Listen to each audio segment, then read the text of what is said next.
today, man, we got something special for you, man. I am doing an interview. I'm being interviewed by Big OG TK, man. Thanks for coming in, man. Fucking with me, man. Taking care of this business, man. Shit, let's jump into it, man. Let's get to it. Alright, so let the world know who you is, you know what I'm saying? Introduce yourself to the world. Man, I'm CT to my loved ones, to my personal friends. Corey, y'all already know, man.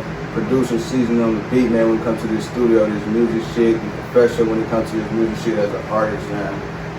For sure. That's what's up. So what inspired you to do this music thing? You know what I'm saying? Where did your name come from? Well, the profession came from shit, just being around my little brother, family members and shit, getting shit done. Always got the answer to something. If I don't, I can go find it and I get it back to the motherfucker. So they just labeled me as a professional when it came to that. Seasoning on the beat, just code with instruments, different type of tones and things of that nature, shit. And that's where that came from. What inspired me to do the music is shit. I've been dealing with music for a long ass time, man. But about 5 months ago,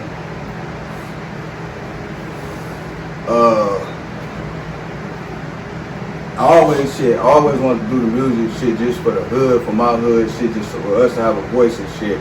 But shit, just being in the street, doing time and shit like that, motherfucker really never was able to execute the plan, but I always had the plan. So about 5 months ago, shit, I transitioned shit. GMW, which is Get Money Worldwide, started off as Garfield's Most Wanted about 20 years ago, and I transitioned that shit into the record label. And just on the strength of a few people or artists that shit from my hood, I pitched the plan, the formula to niggas, and shit, it like every time I put niggas in position, shit, motherfuckers tried to run off. So shit, I just said fuck it and just stayed pushing it and became an artist like Diddy did, like Baby and them had did when they was going through their little phase. Like all the producers, they transition to the artists, or all the CEOs transition to the artists until they can get the artists that's gonna keep the label running and shit. That's what I'm doing right now. Okay.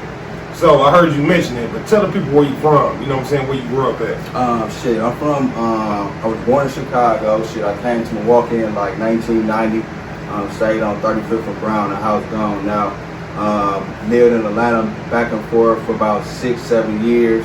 When I was younger, shot to DC Hill, Dogwood, MLK, Simpson Road. What's a whole lot of dub shit. And then shit. And I lived in Mississippi for a few years on the farm and shit. And shit, other than that, shit, Milwaukee, Milltown, like this my home. This what raised me, like shit. This what made me, like this what I got, you know, who I am today from. That's what's up. So, you know what I'm saying? From your name, Seasoning on the Beat. The South sound like it got a lot of influence in what you do today. You know what I'm saying? Bouncing from Mississippi to GA, you know what I'm saying, to A-Town, that's my home. You know what I'm saying? Chicago, Milwaukee, you know what I'm saying? So just being in those different areas, you know what I'm saying, just I'm sure it cultivates your style and your sound. And yeah, most definitely. Yeah, most definitely, because shit, from all those places I just named, like it's so much great talent come from those cities to this day.